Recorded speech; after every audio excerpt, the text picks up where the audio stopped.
Wow, that's crazy to give somebody 7 years for protesting a war.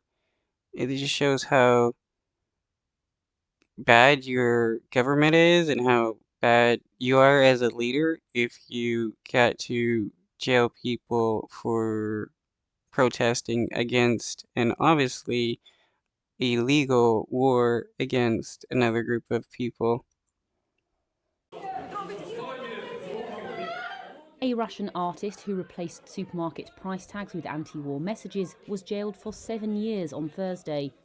Alexandra Skochelenko was charged with spreading false information about the Russian army. The 33-year-old received her verdict in St. Petersburg after making her final statement, where she told the judge she's a pacifist who valued human life above all else.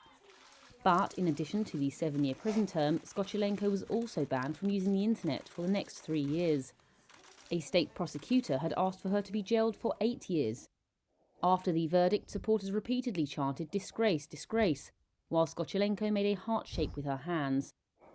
Opposition politicians I would not be surprised to hear that she dies in prison by somebody who take her out by Putin, because Putin does not like it when people are openly anti-war or against his policies.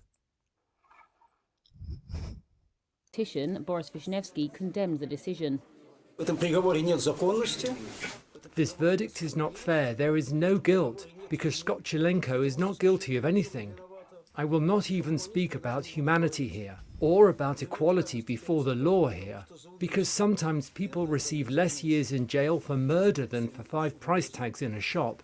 It's not justice, it's an execution.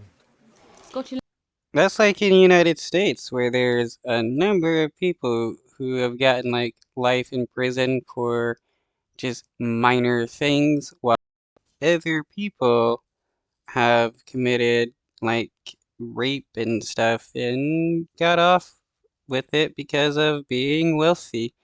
It is pretty crazy how the justice system actually is. And what's even crazier is in the United States, the right-wing party worships Putin because Donald Trump worships him and Donald Trump wants to be a dictator. So this is the kind of stuff that the right wing wants to happen in the United Skochelenko has already spent over a year and a half in prison.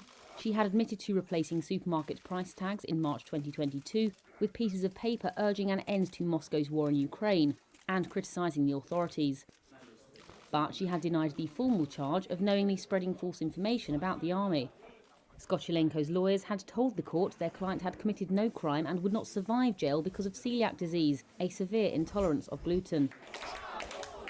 Critics say the case is part of a crackdown on anyone who speaks out against Russia's special military operation in Ukraine. This has led to nearly 20,000 detentions and over 800 criminal cases.